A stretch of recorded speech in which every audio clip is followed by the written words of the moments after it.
Hey there, and welcome back to Wildin' Out with Wild Dog. So previously I looked at the original Wild Dog miniseries from the 80s. This is a special that came out in 1989. Now in the meantime, in between the miniseries and this, Wild Dog was one of the features in Action Comics Weekly for a while. I'm kind of going to skip over this. I figure if anything, I might look at Action Comics Weekly as a whole and go through all the features there. I think someone else online is doing that right now, though, actually, so I probably won't do that, for a while if I do. Again, if this is something you want me to go over, let me know in the comments.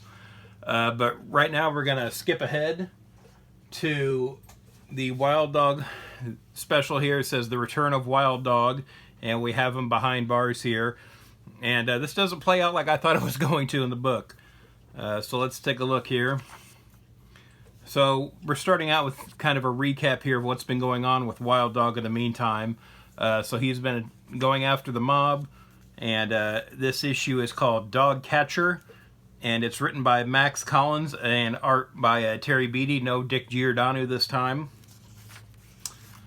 So then we have like some gangsters here complaining about Wild Dog, what they're going to do, how to stop him, and then they decide to bring in this freelancer, as they call him, who is the catcher.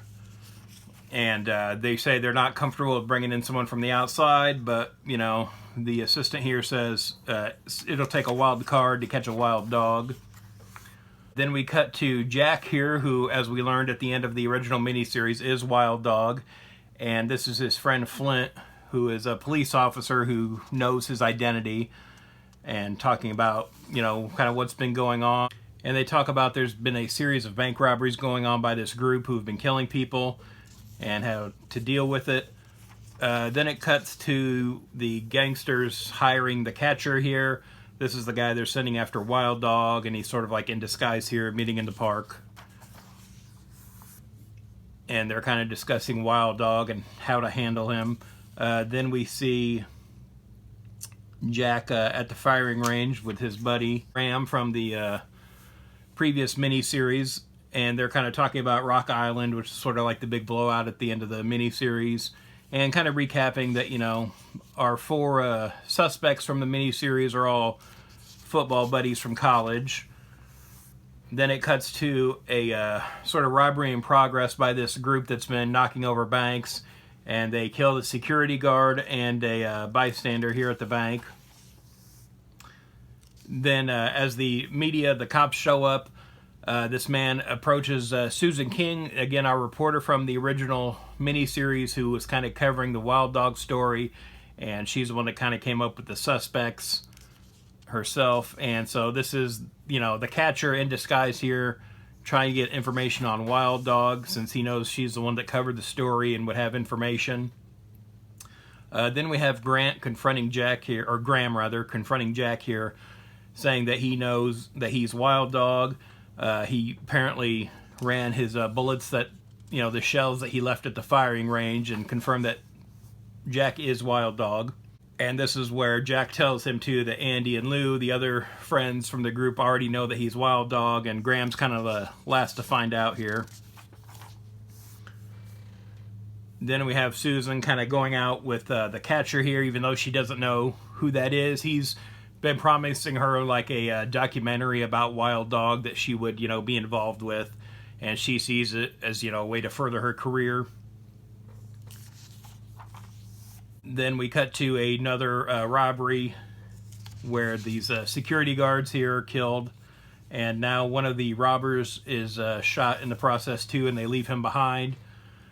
Then we have the three remaining bank robbers making their getaway here as Wild Dog pulls up in his pickup and saying, "What is this, a Chinese fire drill?"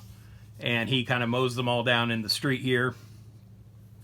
And afterwards saying, "I guess you guys must be the bank robbers." So here Flint is finding out what Jack did with killing the bank robbers, and so now all four of the friends are here kind of discussing what to do with Wild Dog. And we have this stranger here approaching Flint outside, and he kidnaps him. So the catcher has learned from Susan King kind of who the suspects were, and so he's kidnapped Flint here to try to call out Wild Dog.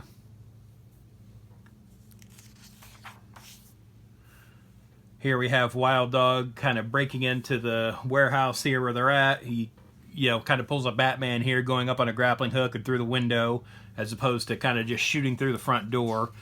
Again, he's not just taking the pick up through the doors or anything like we saw in the previous miniseries. I do really like Terry Beatty's art in this issue, too. It seems a lot slicker. Again, not to knock Dick Giordano's inks or anything like that. But again, this is a few years on from the original miniseries. And yeah, it's just kind of like a slicker look here, and I really like it. So then we've got the Catcher kind of explaining how he used Susan King to find Wild Dog, and he was kind of looking at the same suspects that she was, and then he throws like some gas at him here to knock him out. Now, when later on Wild Dog wakes up, he's been put in this cage. Again, from the cover here, I thought the cage was to imply that Wild Dog had been arrested and maybe was going to stand trial for what happened previously, but here instead it's the gangsters that have him locked up in a cage. So then we have the gangsters kind of taunting him here, and he hits the bars with this stun glove that he has and gets a gun away from one of the gangsters. So now Wild Dog takes 2 shots here. I think there's an old school like Golden Age Superman panel that looks very similar to this. I'm not sure if that's what Beatty was referencing here or not, but to me it looks real similar. I'd have to find a copy of that. But yeah, so we've got the bullets hitting him here. So again, the implication is that he's wearing a bulletproof vest. Wild Dog doesn't have any powers or anything like that. Then we've got this old subscription ad here too, with a pretty gnarly looking Keith Giffen Batman there, sort of a Frank Miller kind of style. I'm not sure if that was done for this ad. I feel like I've seen that somewhere else. I don't know if it was in Secret Origins maybe, or where this, I'm not sure where this comes from. Try to look that up sometime. Got some old school comic book ads here too, different offers you can write in for. Learn to juggle and impress. Yeah, impress your friends with juggling. Then we have Wild Dog turning on the gangsters here, and they're saying, "Don't shoot," and his reply is, "Are you kidding?" Like, of course, Wild Dog is going to shoot all these guys down, and then freeze Flint.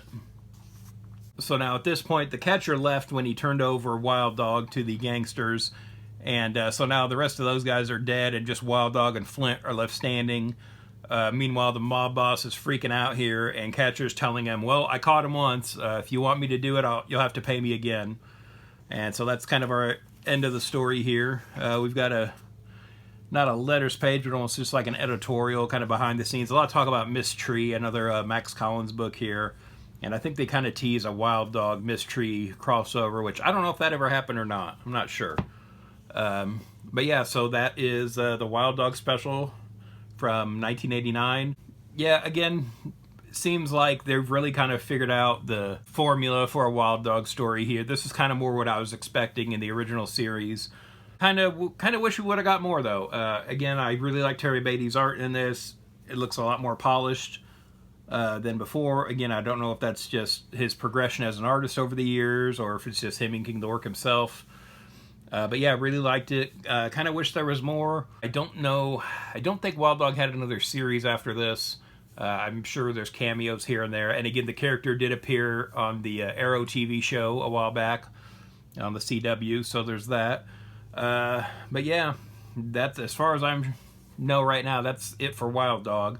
Again, we might take a look at the Action Comics Weekly run some point. If you want more Wild Dog, I'm sure I can find something, find some cameos or something. So be sure to let me know in the comments below. And thanks for watching. If you'd like to follow me on social media, I'm on Twitter/X @Detective651, also on Instagram @Detective651. Be sure to check out my t-shirt store at tpublic.com/user/Detective651. I've got a lot of nerdy designs on there, and there's sales all the time, so check it out frequently.